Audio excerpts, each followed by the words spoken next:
Good afternoon, everyone. We're so glad that you're here joining us today. We're going to go ahead and get started. We are anticipating more people to join us. We do know that this may conflict with some school schedules. We did offer one earlier today. And also the good news is we're recording this, so we'll be able to send that out as well. We're happy that you're here. We really want to know who's in the room. So Anoy is going to start a poll for us so that we can just gauge who's learning with us, who's in the conversation. I think it helps to know the people that you're learning with in the professional development, but then also just as a reminder that like you have tons of roles, but we're all here for a common goal, which is to support our English learners and really dive into the grading plan for second semester, things that have shifted and how we best navigate that and support that with our schools. We know that some of you are in spaces where dismissal is happening and things like that, or you may have a computer that's malfunctioning with like the camera and stuff. Totally fine. We understand that. What we do ask though, we will have one breakout session. So we just ask for you to be engaged as much as you possibly can with that, knowing that there are other things going on in the background. So as we look at the poll, it is almost complete fully. It looks like we have a couple of people that haven't. But Anoy, I think we could go ahead and share the results because it's going to give us a good glimpse as to who is here. So looking at that poll, which is a way to engage your students too, by the way. So like capturing their thinking in that poll, super easy to set up. We can help you later with that if you'd like to know. So we have student support, half of the room, a little over half is L teachers. We have some content teachers in the room. Thank you for joining us. And then other category, which I would suspect might be a couple of our people, people in central office, etc. All right, we're going to go ahead and get started. And I think I forgot to mention this, but Chelsea put the link in the chat box for the sign-in. You're going to see that it doesn't say grading PD. That's okay. There's one that says virtual office hours / other, and feel free to use that. But we would greatly appreciate capturing your attendance. One of the things that we're doing a lot of work at in the district is really looking at examining our race, like things around race, bias, power, beliefs, equity. And so this phrase instructional power is something that has come up in all of our PDs this year. It's come up in our teacher PDs, our instructional leader PDs, AP Dean, and leadership PDs. And so we really wanted to take a part of the Dear Colleague letter, which is from the U.S. Department of Ed, which is guidance on supporting English learners with public education, and give you a minute to take a look at this, read it, and then think about what are the words that are really jumping out at you from this excerpt. So take a minute to read that.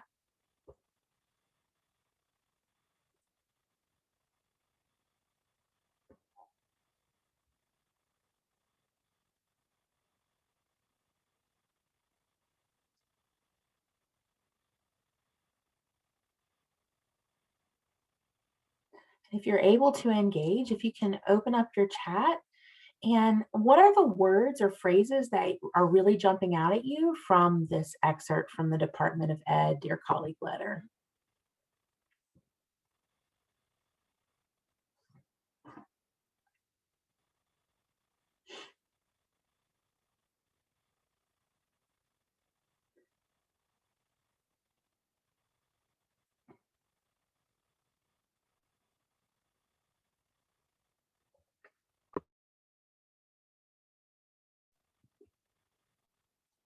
So you can either unmute or you can put it in the chat.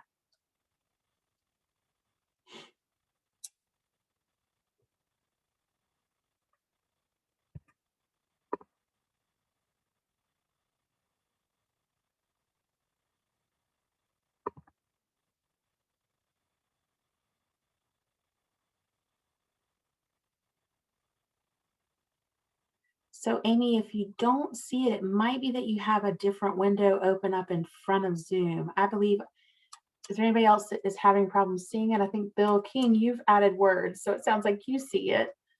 I see it on my screen as well. Thank you, Bill.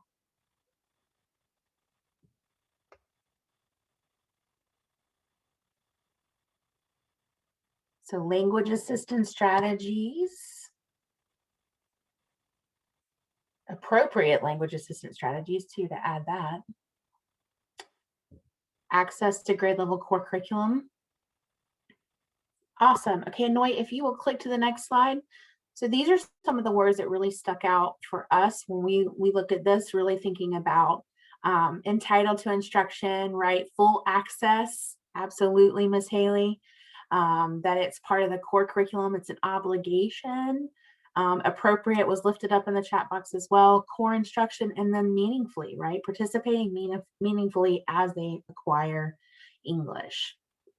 All right, so as we engage today, we have a couple of agreements. We know that grading, when you dig into grading, especially this year, that can lead in so many different directions. And you all came in with some purpose in mind of what you really wanted to get out of this PD. The purpose of this PD is to really level set, to really dig into our second semester grading plan, talk through that, give you some opportunities to engage in thinking about certain scenarios, and really advocate for here are the resources and really making sure we know what's in those resources so that we can do this work here, but also after we leave here. So this is certainly not a one and done, and just know that you're gonna still need support and we're here for it. So after this, please know that you can connect with us. Every school has an L teacher, an L committee. Every school also has an L resource teacher assigned to them for support. So we will definitely still be here to support you. Give you a minute to look at these learning targets. The two things we're going to do today is really what are those best practices? We want to make sure that we know what the guidance says and that you've seen all of it because there is some new stuff to it. And then also how to utilize this plan to serve our English learners at our schools. And so that being said, we know that with the challenges of remote learning, that our students can engage and learn. Go ahead, Anoy. Thank you. We know that the challenges of remote learning, our students commit to synchronous learning no matter what, whether they're in the car, they might not even be showing, you know, they're reaching for other things, but they're there. We know with the challenges of remote learning that our students can make it happen, even when their learning spaces are vastly different. And then finally, we know that even though there are challenges with remote learning, that our students can do it because of you guys. So while, you know, we're here because of some English learner data, which Anoy is going to show on the next slide, which really shows that even before COVID, we've had a large percentage of students that have had at least one F as far as grading and some absenteeism issues. We know that COVID has created an abundance of things that are contributing to that. So we want to say we recognize that you guys are doing a lot of work, you know, your instruction and things that you're providing for students. This is just an opportunity to really think through how we can continue to work through this problem of practice that we have. And so, Anoy, if you click again, you'll see just highlighting the change in percentage of this year is very drastic. As a matter of fact, it's the largest of all groups with 26.6% change. So that's why we're here and that's why we're talking about this and think it's really important in addition to our normal conversations around grading. All right, so like I said, you guys came in with questions. You probably already have like tons of them in your head. So what we want you to do is just think about the questions that you have regarding grading with your linguistically diverse students and either jot them down or as you're thinking about the ones that you have, think about the one that you're really, really feel strongly about that you want some answers to. And don't put it in the chat yet and press enter, but you can go ahead and jot it in the chat. In just a minute, we're going to give you the cue to press enter. It's a technique called waterfall.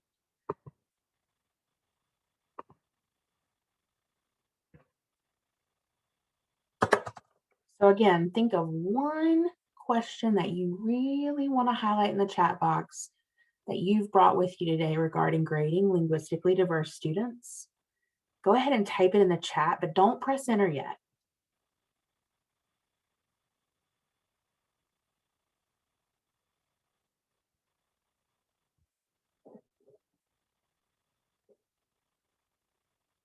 All right, and Noy's going to give us the cue. You can go ahead and press enter.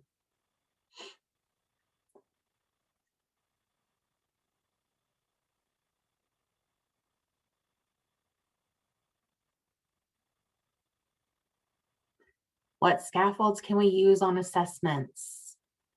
How do we gauge student reading comprehension at the kindergarten level when students may know more than they can speak to?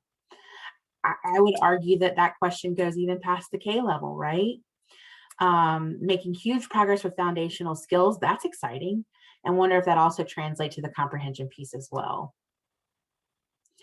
How can we as L teachers empower fellow staff members with amplifications, right? So like a lot of work around how do we help people understand what it means to amplify, what that looks like.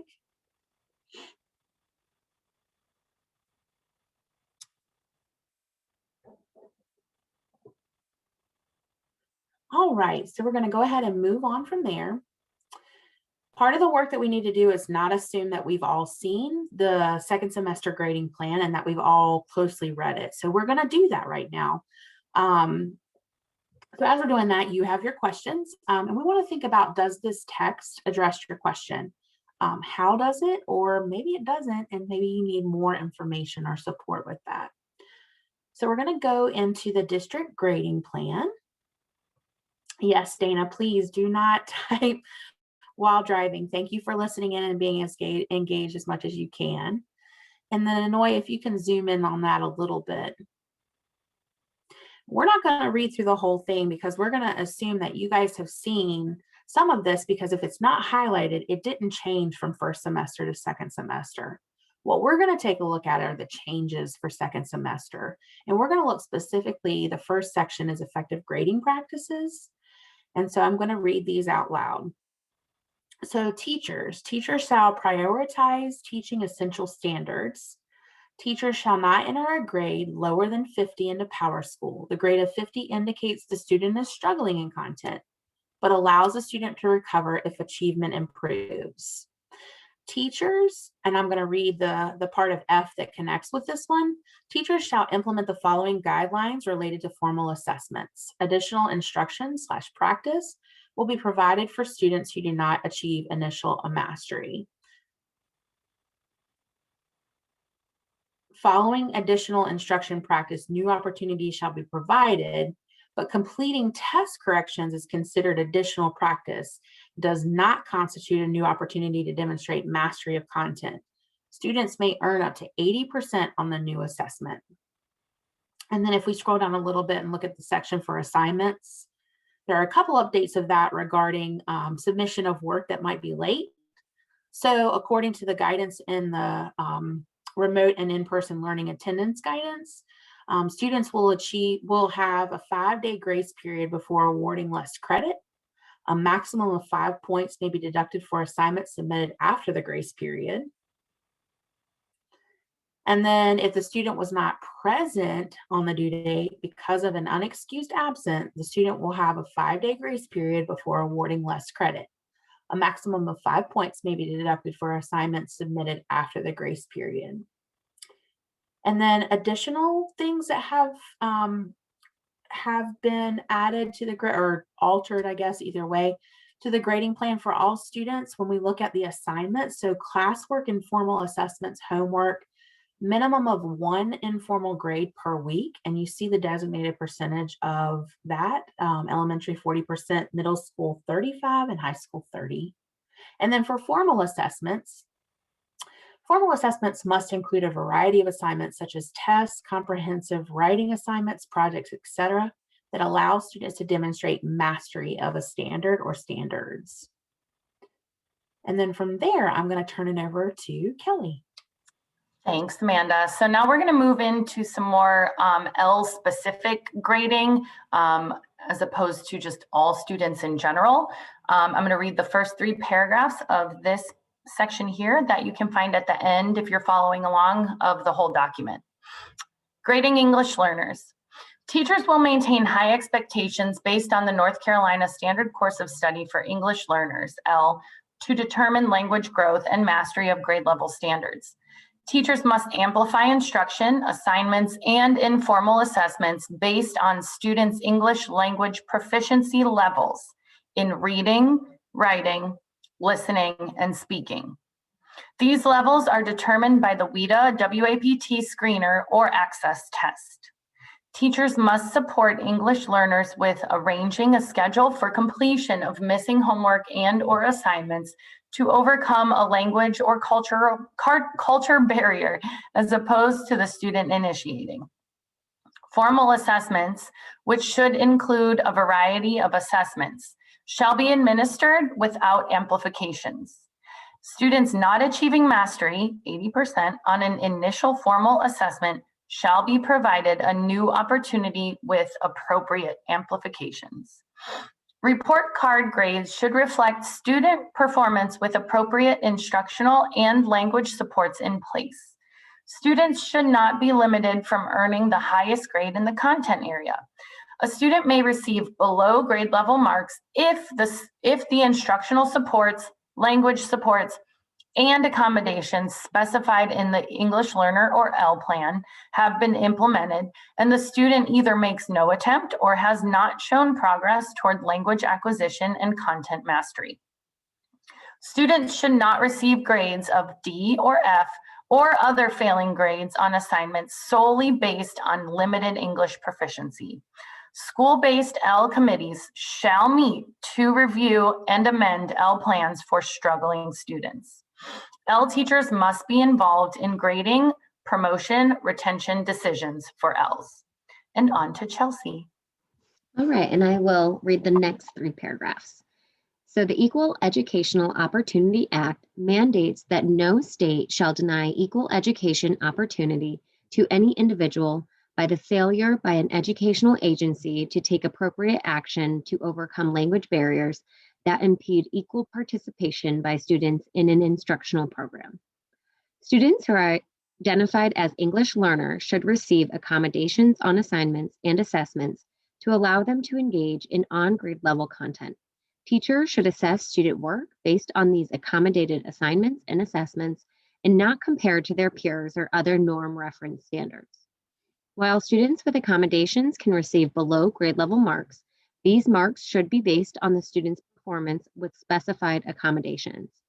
Additionally, if a student with accommodations is failing, the L committees should reconvene to review and amend the plan as needed.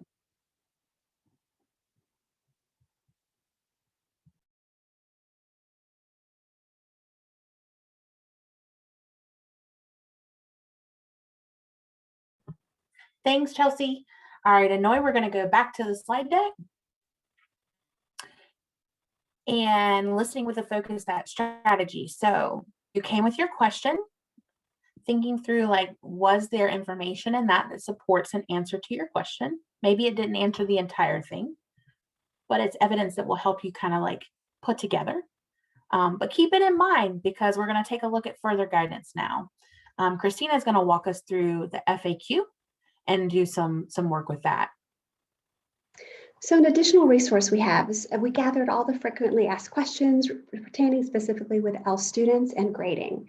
So we wanted just to highlight a couple based on some feedback and questions that we're getting from schools that we just want to take some time to address today.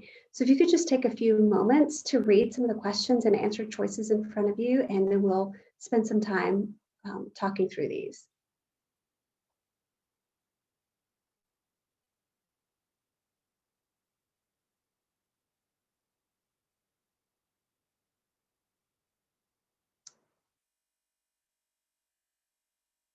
And then on the next slide, based on these questions, what we really wanted to highlight is some of the things as we're grading that the teachers can and can't do.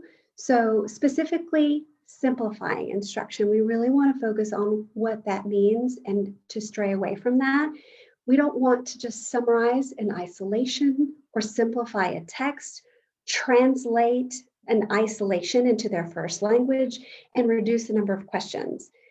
Because the big key word here is we don't want to simplify. We really want to amplify, keep the rigor high, and continue to raise the bar for all our Ls, no matter where they are in their proficiency. So here on the right, you'll see an example of a way you can amplify a test. I know some of y'all are like, how can I amplify?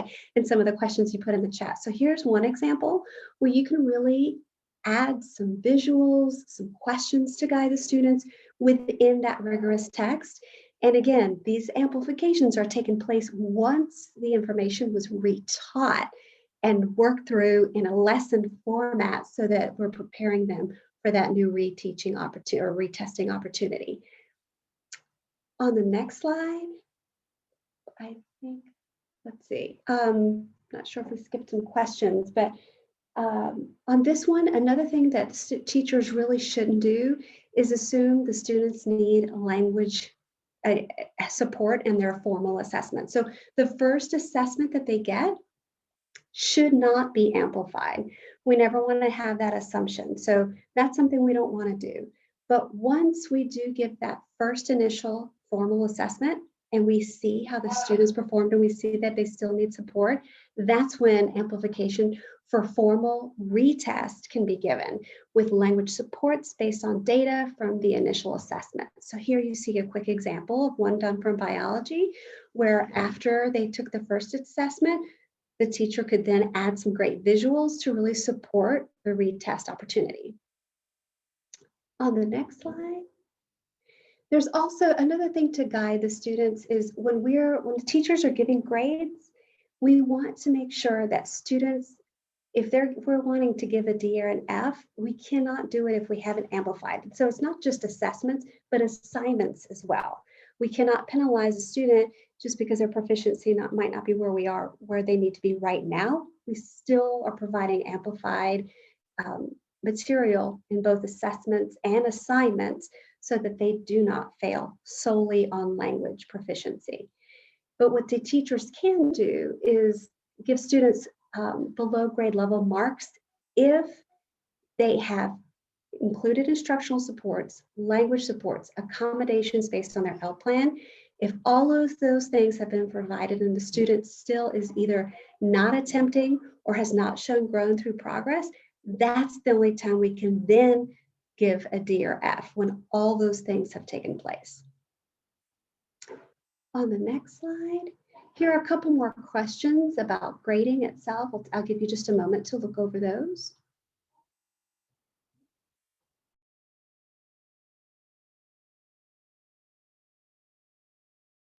Okay, and on the next slide, what we want to highlight with those questions that you just looked over is we do not want to penalize the student for keeping their cameras off, for muting themselves, or not participating in a chat. We realize that these kids sometimes have a silent period. So for them to have that against them is really not something we ever need to do, but we can provide them multiple opportunities to support language domains. There's a lot of different technology devices we have. All our L teachers have paid creator accounts. It's a wonderful creation tool that students, if they're very nervous to participate in the class in the moment, they can then have like a project-based creating opportunity to show what they do know. So we encourage you to use any kind of multiple opportunities such as those. All right, so now I'm again going to give you just a few moments to just look over these questions.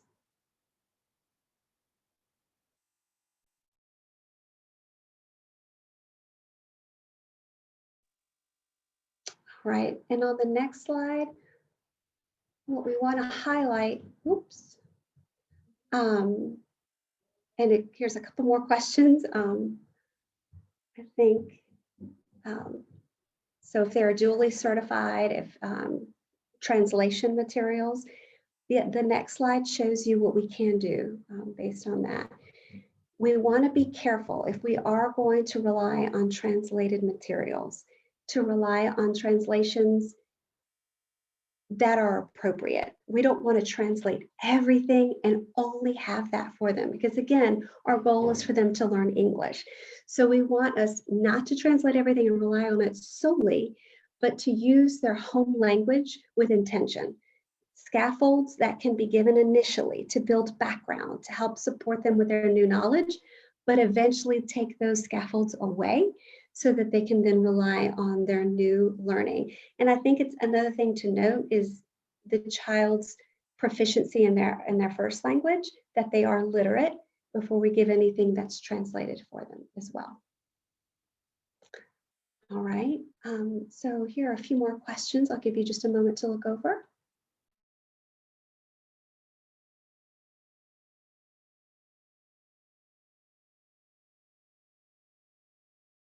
And on the next slide. Okay, so what teachers can't do is limit their grading based on the amplified assessment, so or assignment, meaning if we provide a lot of amplifications, they should get a lower grade because those were given. That is not done. What we want to do is be very equitable in grading and not penalizing students just because they still need supports based on their language proficiency. So on the next slide, we're going to share a HyperDoc that we have with this information, and Chelsea just put it in the chat box. So the two documents that both Amanda and I have gone over, the grading plan and the FAQ, are right there for you in the HyperDoc so that you can have them and share, please, with your staff and any opportunity that they need. That's available to you. And I'll turn it over to Chelsea to go to the next section. Perfect. So now that we have, you have all had the opportunity to look closely at those two documents, we're going to take this opportunity to have you apply it to a real life situation. So in just a few moments, you're going to be assigned a scenario with a focused student. And when you enter your breakout rooms with your groups, we want you to take the first few minutes to read through your scenario on your own to get to know the student and think about these focus questions. So what are you noticing about this student? What are you wondering about this student? What might be important for the stakeholders to refer to in the district grading policy when it comes to this student? And then what might be important for the stakeholders to refer to in the FAQ for this particular student? So when you get into your groups, you're also going to have a collaborative jigsaw slide in a HyperDoc that you're going to use as a note catcher. So as you enter your breakout room, just pay attention to the group that you're assigned to. Anoy, I'm thinking it's only going to be two groups this time. So when you first get into your group, make sure you introduce yourself, your name, your school, your role, just so you know who you're talking with. Select the group's page in the note catcher. I'm going to explain that in just a second. Take the first 2 to 3 minutes to read through your scenario and think about the focus questions. Share your ideas about the questions with your group, and then assign one person who's going to take notes for you and one person to share out when we return. And those people will be sharing out, so definitely be prepared to do that. Also, you will be able to share your screen, so you can have someone sharing their screen as well if you'd like.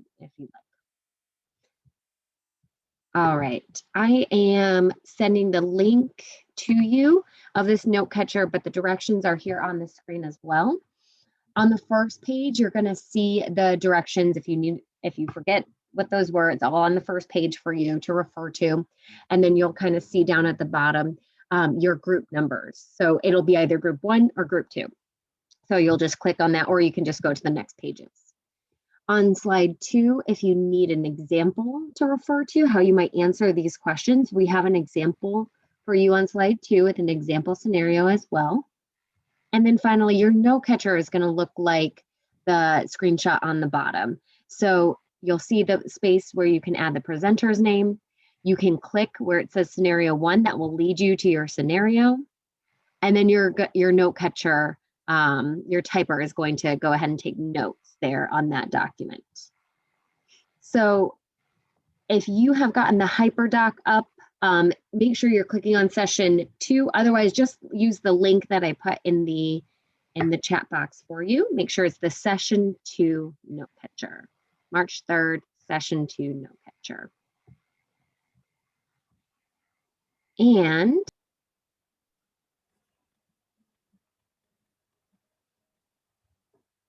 Okay, everybody, welcome back. Now we're going to get ready for the next portion of our presentation, which is the share out. So what we're going to do now is I'm going to go through, just briefly describe each of the scenarios you all were looking into, and just to give everybody an idea of what's going on with the student. And then the presenter from each group will share the highlights of the group's discussion. And as that person shares, the rest of us will be typing just anything we agree with or anything that resonates with us in the chat box, but will not press send until the presenter is done sharing what their group discussed. Then, once that presenter is finished, everybody can press send and we can see all of the things everyone agrees or resonated with that he or she said. So with that, I'm going to start talking about scenario one. Scenario one was a fourth grader. He was a high level L. He actually was very close to exiting, as you can see, at a 4.7 composite, and he needs a 4.8 to exit. And then he was doing really well in school in person. He had a lot of family support, and then attends class, but doesn't turn on his camera or doesn't participate. And then and now we can see he has a lot of consistent failures except for math. So group one, your presenter, if you could please unmute and share just some of the highlights of the questions that you went through in the scenario or in the note catcher, and just some of the big takeaways from the grading policy and the FAQ that might have helped you at least get somewhere with this student. Yes. Thank you. Amy, I Let shared the me- document with you in the, I just opened it. Thank you. okay. Let me get to the right place. Take your time, no worries. And the rest of us, we can get our chat boxes ready to share our, just, what we agree with, anything that resonates while Amy is speaking, we can get ready to share. Oh, I can't. Oh, wait, let's see.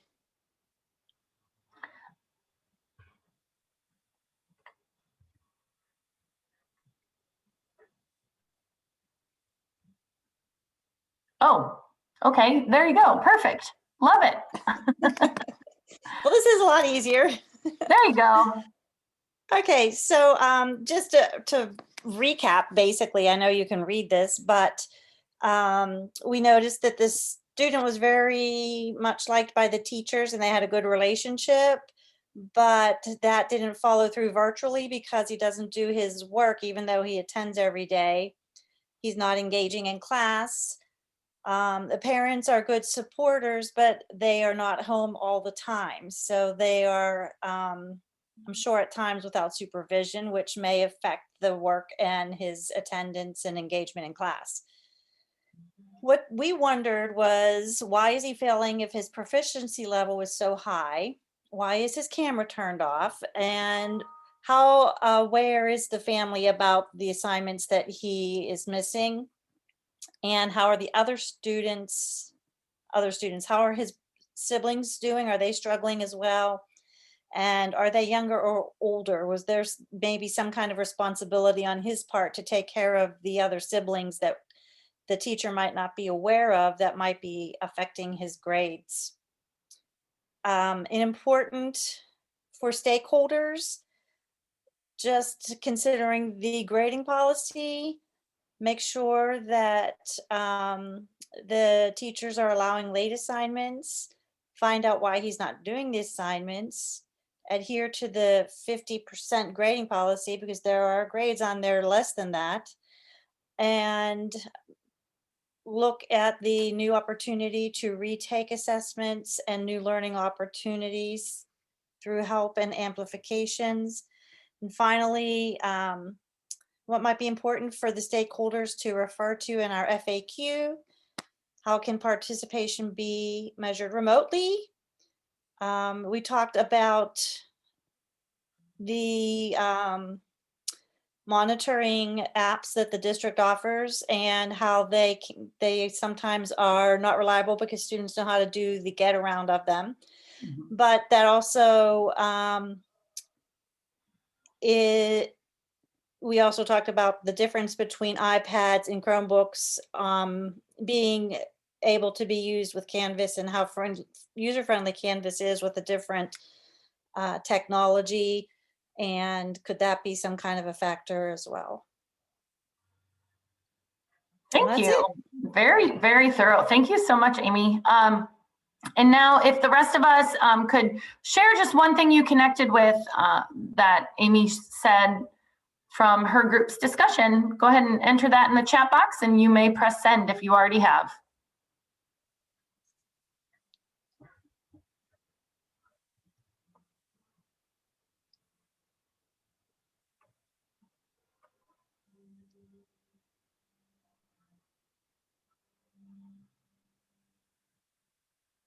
Ensuring amplifications are being used. Yes, thank you. That is something that, especially in the instruction piece, we like to really focus on, like, is he having amplifications even before it's an assignment or an assessment? He's still a high level L, but he might need some things. Thank you for that response. New learning opportunities through additional help and amplifications. Yes. Thanks, Jennifer. Yeah, I think the new learning opportunities is something to consider too. But yeah, thank you for sharing those connections, everybody. All right, so next we are going to go through, oh, I lost my share there. We're gonna go through the next scenario. So scenario 2 was about a girl who's a 6th grader, and she was not having attendance issues. She has 97.3% of her days attended, so that she is not having issues there. A couple things to think about though, she is failing every grade or almost every class except for her Spanish class. She's doing quite well there. And she is a long-term L. She's missed her goal for the past 2 years. So also thinking about that, she's a higher level L, but she's behind and long-term. She should have exited a couple of years ago. So group 2, if you could please go ahead and share what your group discussed, and I can actually pull up your note taker right here. The representative there, and then everybody else be ready to share a connection in the chat. Okay, so so as you mentioned, this student was very close to exiting, had a high composite score. I apologize for my dogs. So some things we were wondering is, why is the student failing if she's so close to exiting? And are the teachers consistently using scaffolds and amplifications in the classroom? Are there other challenges going on at home? Do they have stable internet? Do they have secure housing and food? Perhaps a home visit by the guidance team would be appropriate. Also having a parent conference to get an idea of the big picture of what's really going on. Making sure, again, that all classroom teachers across all content areas are using amplifications and scaffolds, because it's good not only for our English learners, but for all learners. Using other forms of assessment, such as Book Creator, so that the student could practice the reading, the writing, the listening, and the speaking, which will help with access. It also promotes active engagement. Another thing we discussed is, are the teachers utilizing breakout rooms where they could do some small group instruction where the students might feel more comfortable asking questions and contributing. Thank you so much for sharing what your group's discussion was. Okay, everyone, go ahead and share out your connections to group 2. Amplifying instruction is key. Step one, right? Transition from 5th to 6th is always a challenge. Yes, it is. Agreed there. Yeah. And I think your questions that you're asking, so many questions we wonder about, they're important to ask and wonder and try to find out. We don't want to make assumptions, but we also need to know certain things and make sure that they aren't losing these access points that they need. So thank you so much for sharing both groups. You guys really make this PD, you know, so appreciate that. All right, so now we're going to move on and wrap it up. I'm going to turn it back to Amanda here. I think you guys highlighted in your share out and things that you captured in your discussion that the process of doing this to get to the grades that they have, there's a lot of things that lead up to that, right? So like you have to unpack the content and really look at what are the demands of that assessment, both for language and content, and the demands of the standards. And really in those lessons, where are there opportunities to support amplifications along the way, rather than waiting till the end when you get to the assessment. And you guys pointed out that this is work that we all need to do together around learning. There's, you know, positive intent, absolutely, but not everybody may feel comfortable with amplifying. What does that look like and how do you do it? So I think that, you know, this is just a way to show us that once you take that content, you unpack it, you think about what is it that with the students, keeping the students in mind that they might need as additional language supports, and then adding that together with it really helps to provide a pathway along the way for better success and mastery at the end. And with that, we're going to turn it over to Stephanie to close us out. All right, so here we have our quick links hyperdoc. Once again, please put this in a safe place because this is just everything that you need in working with this new grading plan.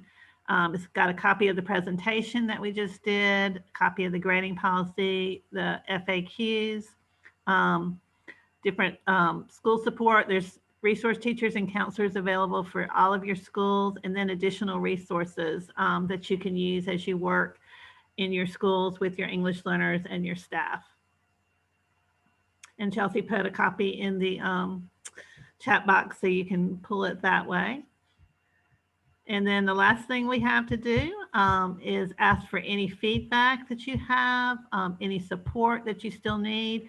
If you can fill out this bit.ly and let us know, we can follow up with you, whether it's with students or teachers, or just how do you navigate all this in this very challenging year that we've almost 3/4 of the way through.